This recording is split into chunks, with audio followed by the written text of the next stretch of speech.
Pentru că este nebunie cu Milky Pink, vreau să vă arăt varianta mea de Milky Pink. E vreo 60 de lei în total. Rimmel London Cappuccino, pe ăsta l-am găsit și pe ăsta o să-l folosesc. Am conturat astfel și avem de la Val Beauty nuanța Sweet Teas, pe care o să îl aplic pe centru, like this. This is a Milky Pink de unul singur. Și o să îl întind like this.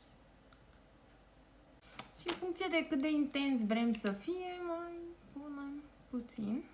Iar la sfârșit aplicăm un gloss. Eu l-am pe ăsta tot de la Val Beauty, mi l-am luat, dar mi l-am luat look într-un set like this și a fost glossul ăsta în nuanța Put a Ring on It. This is a Milky Pink. Aveți nevoie de un Rimmel London Cappuccino sau un creion rece și de acest ruj care este efectiv Milky Pink. Un gloss oarecare, acum dacă l-aveți chiar pe ăsta.